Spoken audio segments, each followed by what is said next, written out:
The crash happened so suddenly that the entire street heard it. A loud metallic thud echoed through the quiet neighborhood, followed by the sound of a car engine struggling before finally going silent. But the real shock wasn't the crash itself, it was what happened after. Marcus Reed had just finished building the stone retaining wall along the edge of his driveway. The wall wasn't decorative. It protected his yard from a steep slope that dropped toward the road. The project had taken weeks to finish. That evening Marcus stepped outside after hearing the noise and froze when he saw the scene. A black Jeep had slammed directly into the corner of his brand new wall. Dust from broken stone floated through the air as the driver slowly stepped out. Marcus recognized him immediately. It was Tyler Bennett. Tyler was the teenage son of Linda Bennett, the most outspoken member of the neighborhood HOA board. Tyler stared at the damage with wide eyes while his Jeep leaned awkwardly against the cracked stones. Marcus walked closer, expecting the boy to apologize. Instead, Tyler pulled out his phone and called his mother. Within minutes, Linda Bennett arrived, stepping out of her car with the same confident expression she used during every HOA meeting. She barely looked at the Jeep, instead she looked directly at Marcus, and the words she said next made absolutely no sense. "You shouldn't have built that wall there," she said firmly. Marcus blinked in confusion, because the wall had been built entirely on his property, but Linda was already preparing to turn the situation into something far bigger, and Marcus had no idea just how far she planned to push it. Linda Bennett crossed her arms and stared at the damaged wall as if Marcus had personally caused the accident. "That structure violates neighborhood safety rules," she said. Marcus looked at her in disbelief. "The wall is completely inside my property line." Linda shook her head immediately. "Drivers should have a clear path when turning into the street." Marcus glanced at the road. The turn was wide and completely unobstructed. Tyler's Jeep, however, sat halfway across Marcus's driveway where it had clearly missed the road entirely. Neighbors had started stepping outside to see what the noise was about. A small crowd gathered quietly along the sidewalk. Marcus kept his voice calm. "Your son drove into my wall." Linda responded instantly. "Your wall caused the accident." The words hung in the air. Marcus had never heard a stranger argument in his life. Tyler stood silently beside the Jeep, staring at the ground. Then Linda pulled out her phone. "I'm contacting the HOA legal committee," she said. Marcus raised an eyebrow. "You're calling lawyers? Because your son crashed into my property?" Linda gave a confident smile. "If that wall violates safety standards, you'll be responsible for the damage." The neighbors exchanged confused looks. Marcus simply nodded slowly, because if Linda wanted to involve lawyers, he had something she clearly hadn't considered. And that discovery would change everything. The next morning Marcus reviewed the documents from when he built the wall. Every permit, every inspection, every approval stamp from the city planning office, everything had been done properly. In fact, the city had required the wall to prevent erosion from the steep hill beside his driveway. Marcus placed the paperwork neatly into a folder. 2 days later a letter arrived. Linda had officially filed a complaint through the HOA. The notice claimed Marcus had created a dangerous obstacle that caused property damage to Tyler's vehicle. Marcus read the letter twice, then he laughed quietly, because something else had arrived that same morning, a security camera recording.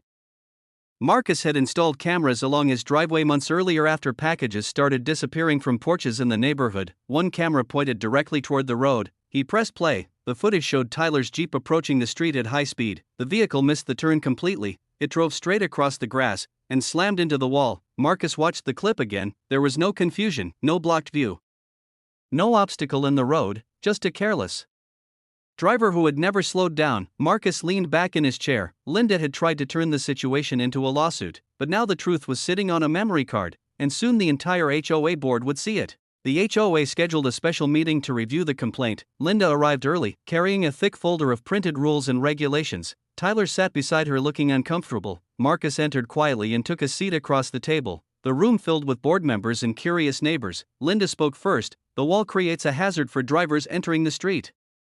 She pointed toward a printed photo of the damage. "My son's vehicle struck the structure because it blocks visibility."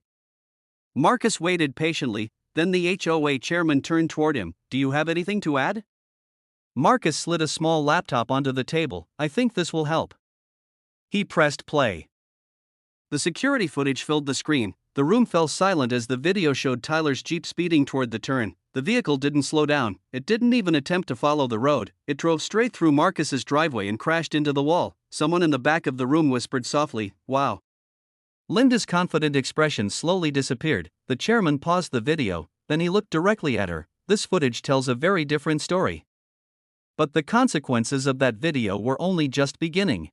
The HOA chairman cleared his throat. According to this footage, the driver lost control before entering the turn.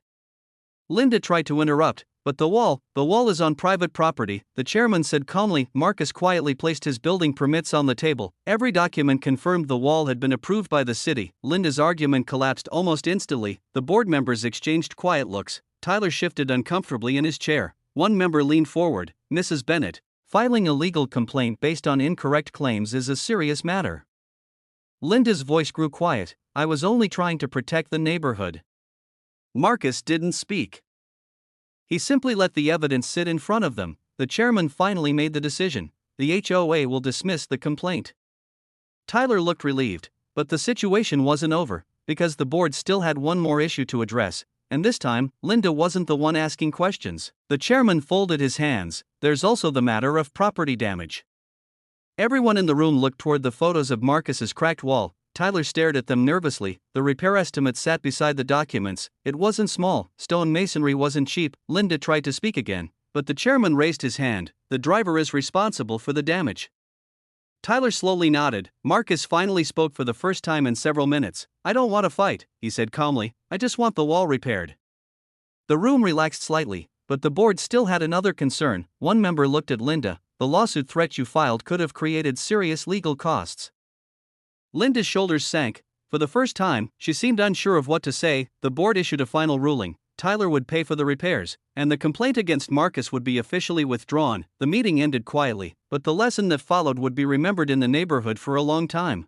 Within a week, workers arrived to repair Marcus's stone wall. Tyler helped carry several of the replacement stones himself. It was his idea. Marcus noticed the effort and appreciated it. Sometimes mistakes could still lead to responsibility. Linda, however, kept a much lower profile in future HOA meetings. The video from that night had spread through the neighborhood quickly. Everyone had seen exactly what happened. Marcus never mentioned it again. He simply enjoyed the quiet evenings. On his porch as the repaired wall stood stronger than before, the accident had started with a crash. But it ended with something more important, accountability, because the truth has a way of revealing itself when people are willing to look closely. And sometimes the most powerful response isn't anger, it's patience and evidence. The wall stayed exactly where it belonged, and the road remained just as safe as it had always been. But one thing in the neighborhood had definitely changed. People had learned that blaming others only works until the truth appears, and that was the final twist in this unbelievable HOA story. If you loved the drama, don't forget to like, subscribe, and drop a comment sharing your thoughts. It really helps this channel grow.